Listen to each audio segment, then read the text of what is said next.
가슴에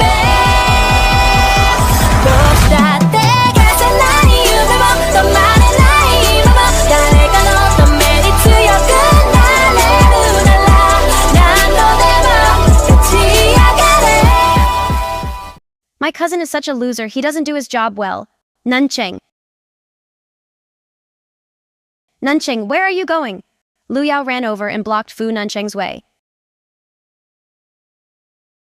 Fu Nuncheng looked at her expressionlessly, and two words rolled out of his throat. Let go. You want to save Zhuxi? Today is our wedding. Lu Yao's original intention was to let Ji Yunfan take Zhuxi away without anyone noticing, but she didn't expect that Ji Yunfan was so dirty that Xia Xiaofu could see him catching someone. If Zhuxi is in danger, you can ask someone else to save her. Are you going to leave me for Zhuxi? This Xia Xiaofu even went straight to Fu Nancheng and ruined her wedding. Is this considered shooting herself in the foot? Let go! Zhuxi, wait for me. Please don't let there be any trouble. Fu Nancheng didn't say any more nonsense. He walked around Lu Yao and left. Lu Yao stomped her feet in anger. She really didn't expect Fu Nancheng to abandon her for Zhuxi. Today was their engagement ceremony. Sure enough, he and Zhuxi had something going on. When did this Zhuxi seduce him? In the van, Ji Yunfan really fell in love with Zhuxi. Looking at Zhuxi's beautiful little face, which was as small as a palm, he couldn't help but reach out and touch it. Wow, the skin was so smooth that it felt greasy when he touched it. Sushin, I love you so much, I won't hurt you. Ji Yunfan reached out to unbutton Zhuxi's clothes, and the delicate white skin under Zhuxi's neck was exposed to the air. This excited Ji Yunfan's eyes reddened. When you become my woman, I will definitely be responsible for you. He couldn't help but pounce on Zhuxi. At this time, a sharp braking sound was heard, and the van suddenly braked. Due to inertia, Ji Yunfan rolled off Zhuxi's body, and with a thud, his forehead hit the seat. How the hell do you drive?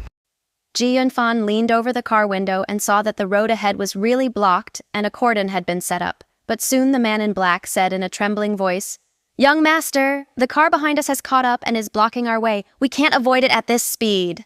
Who dares to block the Ji family car? Ji Yunfan turned his head and saw a Rolls-Royce with consecutive license plates. The license plates were so cool that they could travel freely throughout the imperial capital. Ji Yunfan recognized it at a glance. It was Fu Nancheng's car. There is no one else but him. Fu Nancheng is chasing us. At this moment, he saw the driver's door of the Rolls-Royce being opened, and Fu Nancheng's handsome and noble figure appeared in his sight, striding towards him. Fu Nancheng? Shouldn't he be getting married? Why is he here suddenly? He came for Suxian. They have a complicated relationship. Ji Yunfan realized something belatedly. He cast his shocked gaze on Zhuxi, who was still unconscious. Damn! Ji Yunfan's face was filled with horror. He really didn't know what bad idea Lu Yao had given him. Lu Yao, you've caused me so much trouble. This woman cannot be touched at all. There was a loud bang, which made Ji Yunfan's pupils widen and his heart palpitate. Don't come over here. God did not hear Ji Yunfan's prayer. Fu Nancheng put his big hand on the door of the van and opened the car door. Mr. Fu, I didn't do anything, really. I haven't touched Zhuxi yet. Ji Yunfan almost knelt down. He never knew that this powerful man in the imperial capital could be so crazy for a woman, as if he was risking his life. Fu Nancheng saw Zhuxi, who was still in a coma and hadn't woken up yet. Although she was not injured, her collar was torn. Fu Nancheng lifted his handsome eyelids, and his cold and terrifying eyes shot towards Ji Yunfan. Fu Nancheng took off his black coat and wrapped it around Zhuxi, wrapping her tightly in his clothes, then reached out and picked her up horizontally. Mr. Fu, I really didn't touch her. Look at her clothes. They are all in good condition.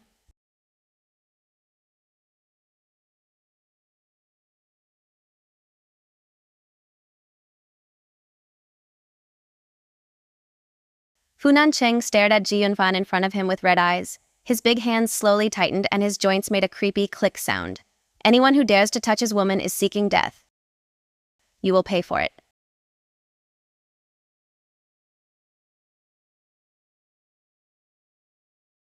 He gently put Zhuxi into his Rolls-Royce Phantom and drove away.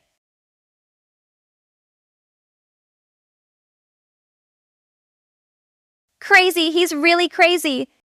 Ji Yunfan looked at Fu Nancheng in horror. This madman was really crazy. Doing this for a woman.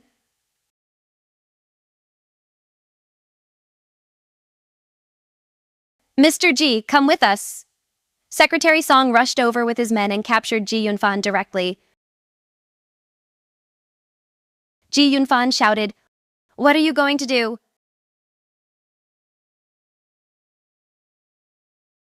"You can't touch me. I'm a member of the Ji family." Fu Hotel.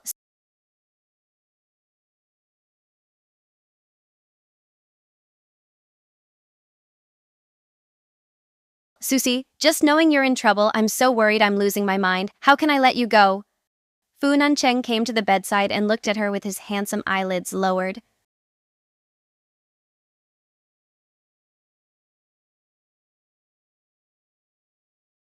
Zhuxi didn't know how long she had slept. She woke up with a moan. She felt a little dizzy.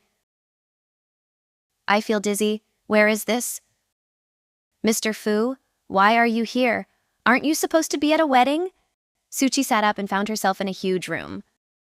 "Zhuxi, I saved you, and that's all you're telling me?" Fu Nancheng saved her? Wasn't he supposed to be engaged? "Mr. Fu, thank you very much for saving me today, but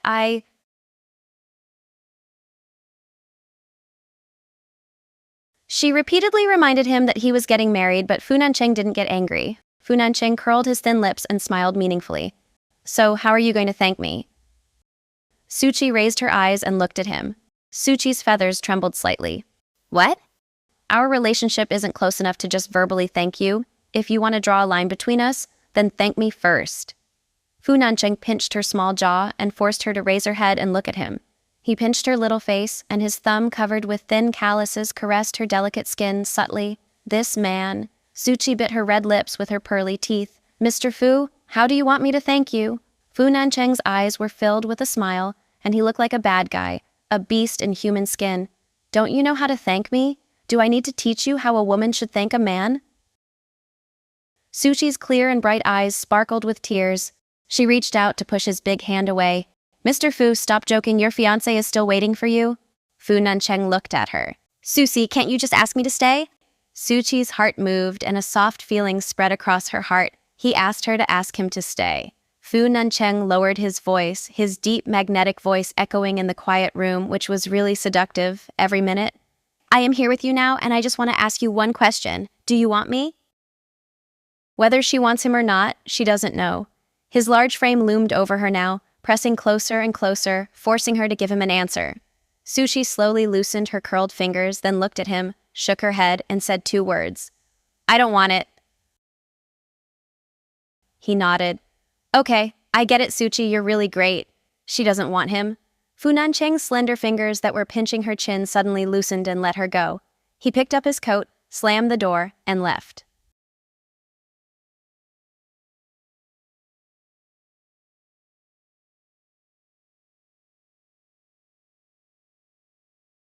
Gone. He left and married Lu Yao. Zhuxi's slender white fingers curled up instantly and clenched into fists. He was too expensive and looked too dangerous. She didn't dare to accept it for fear of getting hurt. But why am I so upset? From childhood to adulthood, she has never been favored by fate. She has been born into 2 families, the Su family in Yeqing and the Lu family in the imperial capital. No one loves her. She has been alone all the time and has gotten used to it. So be it. At this moment, there was a dingling sound and the doorbell of the villa rang. Who? Yep. Zhuxi walked to the door. With a dingling sound, the person outside rang the doorbell again very patiently. Zhuxi reached out and opened the door of the villa. Fu Nancheng's handsome and noble figure appeared in sight, and he came back. "You..."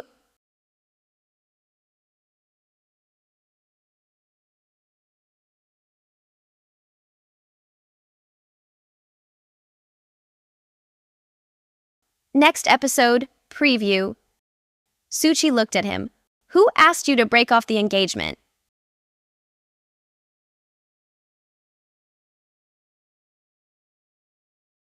Fu Nancheng stood by the door, facing the light. "No one. I wanted to break up with her because I have someone I really like."